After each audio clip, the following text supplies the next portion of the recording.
Hockey fans, it's time for BoardCheck, Impact Media's weekly drive into the world of professional hockey. I'm your host, Jeremy the Impact York. I want to welcome you guys in. There's something up underneath me. I'm not sure what it is. Uh, there's a lot I want to get into tonight. The Canes have had some roster moves. The Predators are doing some amazing things I want to talk about. And of course, the Glads have some great stuff, a little bit of NHL stuff going on as well. But first, I want to tell you how you can be a part of this very show. If you want to be a part of this show, you can email us at 3endzone@gmail.com as the number 3endzone@gmail.com. You can search for us on Facebook. You can follow us on Twitter at BoardCheck. You can also follow me on Twitter, Triller, TikTok, and Instagram. I am at the Impact 99, and you can find us on YouTube each and every week. This show. So if you followed another link and didn't end up on YouTube, this is the origin of this show is YouTube, and that you can find us at BoardCheck 99 on YouTube. Like I said, there's a lot I want to get into, but I read something the other day and I actually reread it because it's just that good. It's just that good. And I guess like any good storyteller, when something speaks to you, you you want to speak about it. And I'm gonna get right into it. It's we all know that Barry Melrose is no longer with ESPN. He's still fine. He's good and healthy. Last time I checked, and all that. But his tenure with ESPN is officially over, and we all know at some point things like that are going to end. It's part of the media business. There was no harsh tones, no nothing like that. Uh, ESPN just doing something a little different. I don't fault him at all. It's part of it. But that's not. Well, I'm going to talk a little about Barry Melrose, but I'm going to talk more about Scott Van Pelt's tribute to the legend that is Barry Melrose. And he'd be the first to tell you that Barry is not one for tooting his own horn. Doesn't like to really be the center of attention. Nothing like he wants it to be about others, not himself. Which that's that's totally that's almost a hockey mentality. It's that teammate mentality. But when you're done listening to this show, done watching this show, go to ESPN, listen to this article. I'll try to find a link or something. But in this, he talks about not Barry Melrose, the hockey player, not Barry Melrose, the commentator or the coach or the hockey guru or anything like that. He talks about the person, the human, the teammate, and that I'm not going to get a lot into the article because I want you to read the actual article, but a lot of the things Barry would do to make sure he was there for others. And I think that speaks about who he is and how great a person he really is. And for people who, maybe the younger generation, you don't really know what Barry has added to the game. Google search. There's a quick anywhere on the internet. Doesn't have to be Google. Just look up Barry Melrose, and you'll see his playing days, his coaching. He's had a couple coaching stints, including some really recent ones. All his work at ESPN, inside the crease of Barry Melrose, just so many great things. And for Scott Van Pelt to say the words that he did were, I mean, some of the highest praise. It really was some of the highest praise. And I said, I implore you to go read this article. Um, uh, humbly ask that you go look up the many things Barry Melrose just did for the game of hockey. And I guess lastly, I'll be a little selfish with this. Help me get Barry on this show. Would love to have him as a guest on this show. I think we're going to reach out just as soon as we're done. Yep, getting the okay from the producers. We're going to reach out as soon as this show is completed and try to get Barry on. I think that'd be great. I think you guys would really enjoy it. Like I said, just a real legend and a legend in life as well as at the rink. So, like I said, shout out to Scott Van Pelt for writing such amazing words, and bigger shout out to Barry Melrose for being just incredible, just being absolutely incredible. So let's shift gears. Right? Let's shift gears. Let's talk a little Atlanta Gladiators. The Atlanta Gladiators have had a lot going on. We talked about their training camp roster last week. We talked about they did something else. Talked about mostly the training camp roster. Oh, the schedule updates, and there was a lot of those. So they announced a few days after that, just a couple days ago. It was a couple days, yeah, a couple days ago. That they have a couple roster changes, and those roster changes mostly because a lot of people said when they heard the roster list or they saw the roster list, hey, why we only have 6 defensemen? Why this? Why this? Why this? Where is Tyler Harmon? Where is this guy? Where is this guy? Well, they're on AHL rosters. I told you guys that last week, and we've gotten some of them back. That means they unfortunately keep this in mind for them to come back to the Gladiators. They did not get selected. So keep that in mind. Keep that in mind. So as happy as we are to see them, we need to encourage them too that they're going to be picked next time. And that at some point we are going to lose them to a bigger opportunity and we are going to be happy and stand behind them. But that being said, Michael Lombardi, Micah Miller, and Reese Vitelli, all those forwards have came back from the Tucson Roadrunners. It is good to have them back. Vitelli actually skated 40 plus games with the Gladiators last year. Had 30 plus points. Had a really solid season. Was also in the AHL and played a couple games up there. Did some pretty good stuff. That he's only 22. There's a good chance to see him doing some bigger and better things. Also, Gustav Grigol, we got back from Milwaukee. We got from the Milwaukee Admirals, which means he is a Nashville Predator prospect. I look forward to seeing Gustav. Tyler Harmon, we get him back from Milwaukee. We're very familiar with him. Good to see him back. And defenseman Adam Samuelson, we get back from the Chicago Wolves. And of course, that means we have too many goalies. And Zane Steves has been released from his tryout. We wish him the best. I'm sure we will not lose his number as goaltenders come and go, injury or call-ups or whatever, or trades or whatever. We will probably keep Zane on the roster. Good chance we still see him sometime this year. Now, I know you guys want some of those guys on the show. We're going to work on that. I promise. I know I say that all the time. We're working on that. They are about to start the season, so I have kind of refrained from really bugging them the way I normally do. So just know soon we're gonna have some guests on very very soon, and I think you guys are going to ultimately like it because the Gladiators. I mean, they kick off their season the 21st. That is what, Saturday?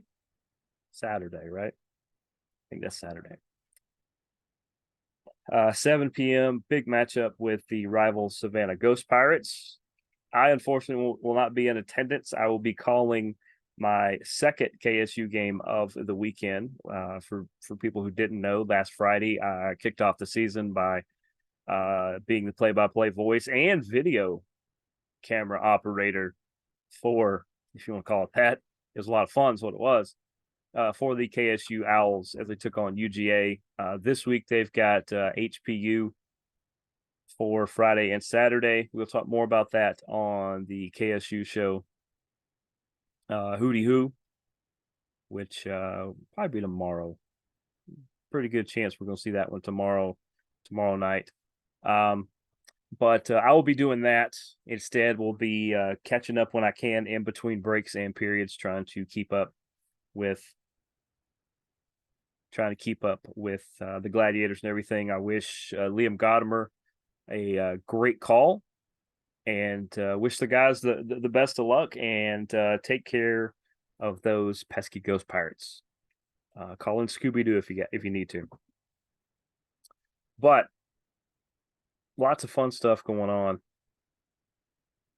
Like I said, they brought back the Gladiator Gazette. I like that. That's kind of the email newsletter. It kind of reads off like a family newsletter. It's really cool. I like the way they do it. There are still tickets available for opening night. So if you've kind of been on the fence about trying to go, you should go. No time like the present. What was the last thing? Producer Sassy sends it. Oh, there it is. Last thing about the Gladiators I wanted to talk about real quickly is that they came up a little short in their only preseason matchup, which was with the Greenville Swamp Rabbits, where they fell 6-3. Crazy thing is, they started off with a 2-0 lead, and then gave up 4 unanswered goals, and that was pretty much the end of it. Because by the time we get to third, they get 5 and 6. It was Reese Vitelli, and then a minute later, it was 2 shorthanded goals, by the way. Alex Whelan, who got those goals early, and then it went south like birds during the winter.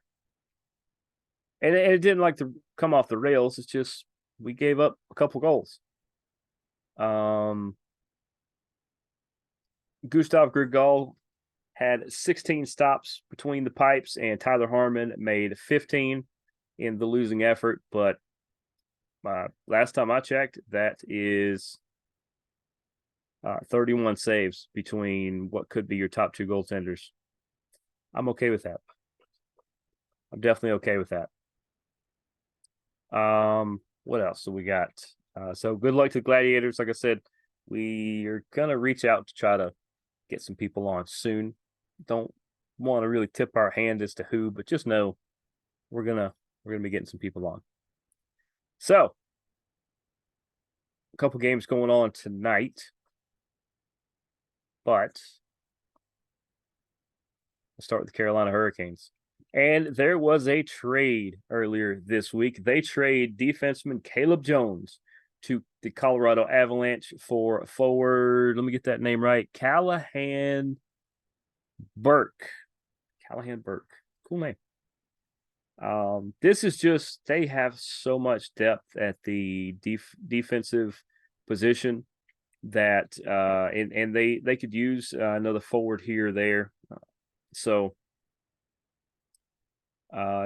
just, you see this a lot of times, these kinds of trades, and I think it's going to help both. Kind of not big fan of the fact that we just helped the Avalanche, but I think it's going to be good to Caleb Jones is going to go to a place he can play more, and Callahan Burke is going to come to a place where he can develop more. So we'll see how that goes. Other Canes note: Sebastian Aho officially has the most shorthanded goals in franchise history. He picked up his 17th the other night, and that's just incredible. Shorthanded goals, for people who don't know, is when your guy's in the penalty box and you still score at least a man down. It's pretty impressive, right? Pretty darn impressive. All right. So let's talk about the Hurricanes real quickly. On opening night for them, they hosted the Ottawa Senators, where they won 5-3.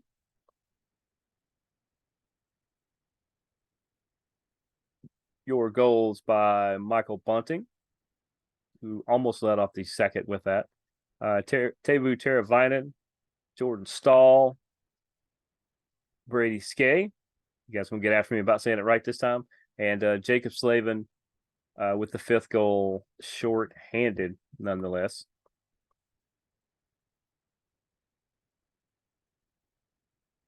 There we go. Looking for the box score so I can tell you that Frederick Anderson had 27 saves. He gave up 3 goals, 27 saves on 30 shots.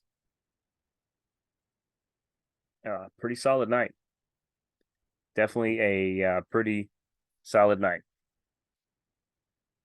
There we go. The Hurricanes then went to LA to face the Kings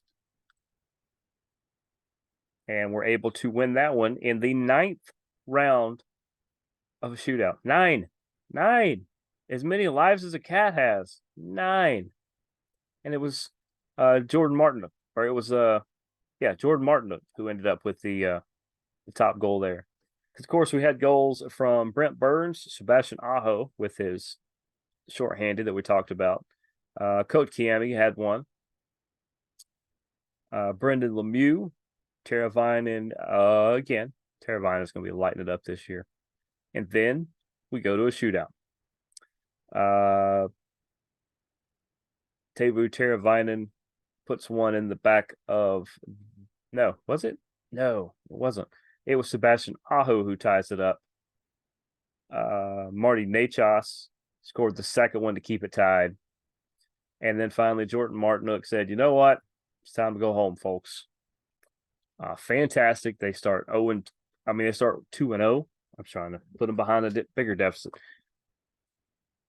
Frederick Anderson had 25 saves and he gave up 2 goals. So 7 more in the overtime period. Just fantastic. That was Wednesday and Saturday. They turn around on Sunday and play the Ducks. And of course they come out a little tired, probably from that 9-round shootout. That means they played an overtime then that, and they get doubled up 6-3 by the Ducks.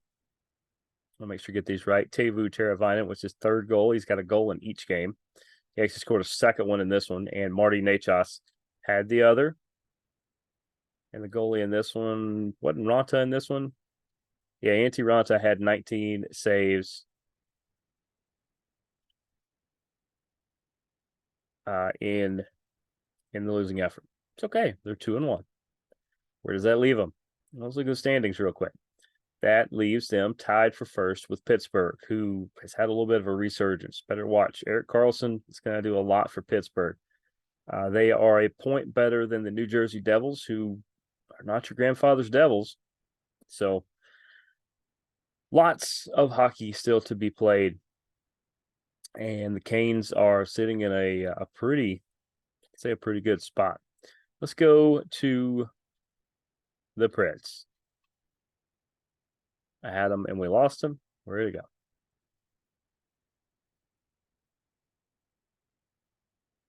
There it is. The Nashville Predators started off their season by losing 5-3 to the Predators. Not to the Predators, the Lightning, rather. Your goals, Ryan O'Reilly, Parsonen, Novak. That was all 3 of those. Those are people that I'm glad to see on the score sheet. And UC Saros with 29 saves in losing effort there. It's okay. So you start 0-1. So then you get your home game on Thursday and you blank the Seattle Kraken, who almost made the Stanley Cup last year. You absolutely blank them. Your goals in this one by Nyquist, Parsonen and Sissons. Good to see the next tier scoring like that. And UC Saros with 23 saves in the shutout. Great shutout. Great shutout. That was Thursday. On Saturday, they went to Boston to play the Bruins and unfortunately come out on the losing kick of that one, 3-2. This is a really fun game. It's a really fun game. I hope you guys got a chance to watch this one. Colton Sissons had both goals for the Predators. It's good to see him doing so well so early.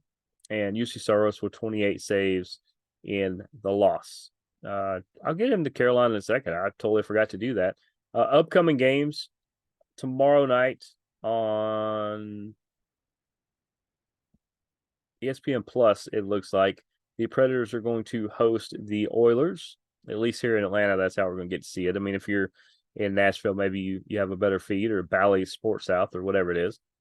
But they will host the Oilers tomorrow night at 8 p.m. They will be in New York on Thursday to play the Rangers at 7 p.m.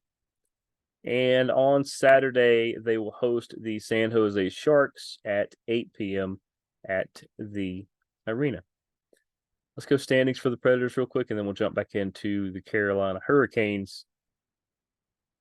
Nashville right now is currently in a 6-way tie for third, as you got Colorado with 4 points, St. Louis with 3, and Dallas, Arizona, Winnipeg, Minnesota, Nashville, and Chicago all with 2. It's early. It's early, guys. They're a better squad than Chicago. They're a better squad than Minnesota, Winnipeg, Arizona. When you get into Dallas, St. Louis, and Colorado, that's when you have to start comparing apples and apples at that point. They're top 4 of the Central already, but top 3 are the ones that advance. So we're going to have to see what they end up doing. And like I said, it's early. But let's jump back into Carolina, as this week, tomorrow night, they will be in San Jose to take on the Sharks, 10:30 puck drop Eastern Standard Time. They will be in Seattle at 10 p.m. for the puck drop on Thursday to face the Kraken. And they will be in Colorado on Saturday, 9 p.m. puck drop here locally, as they will take on the Avalanche. Lots and lots of action coming. It looks like it's Tuesday, Thursday, Saturday for the most part. Been a lot of interesting stuff so far in the league. There's been some injuries. Looks like Victor Arvidsson may be out long term with his back. Tanev for the Kraken is going to be out at least a month. And then you have these Buchnevich is injured for the Blues, and Werenski injured his quad. He's going to be out a couple weeks for the Blue Jackets. But how about Austin Matthews? Austin Matthews has a hat trick in Game 1 and Game 2 of the season for the Toronto Maple Leafs. That's incredible. He's on the 5th player to ever start with back-to-back hat tricks in a season. He really is one of the best scorers in the league. He looks like he's trying to take over the goal lead just as quickly as he can, which that goal competition is going to be just insane. What was I going to say about it? Oh, spoiler alert. He's probably not going to have one tonight. He would need a modern miracle against the Blackhawks. But it's good to see Austin Matthews doing well. The contract stuff weighed on him, and there's a lot of stuff that really did weigh on him. But he ended up, he seems to be happy. They have really built this team almost to his liking. And they're the Maple Leafs. The teams, you got to watch out for the Maple Leafs, because they're that team that just keeps getting closer and closer and closer.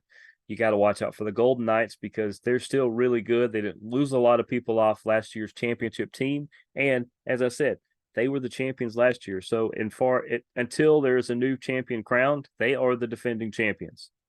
You got to watch Carolina, who is the betting favorite to be the champ, and you got to watch out for Nashville. I'm not just saying this because these are the teams here. You got to watch out for Nashville. There's something really special going there. It's on the grassroots level right now, and there's a really, really good chance that the Predators are going to kind of sneak into the playoffs like they did last year, except for this time they're going to disrupt somebody. And if you disrupt somebody, you put yourself in a situation to do it again. So I look forward to the way this season is going to play out. It's going to be a really awesome season. I keep saying really. It's going to be an exceptional season. This NHL season is one that could be for the history books for a lot of reasons. But other than that, that is going to do it for us on another edition of BoardCheck. As I said, keep sending in your suggestions on things you want me to talk about, people that you may want me to try to get on, especially you Glads fans. You guys have all kinds of requests, and I'm going to do my best to have some of those people on. And other than that, appreciate you guys watching another great edition of BoardCheck. I am Jeremy the Impact York. We will see you guys next week. Go Canes, go Preds, go Glads, go watch hockey.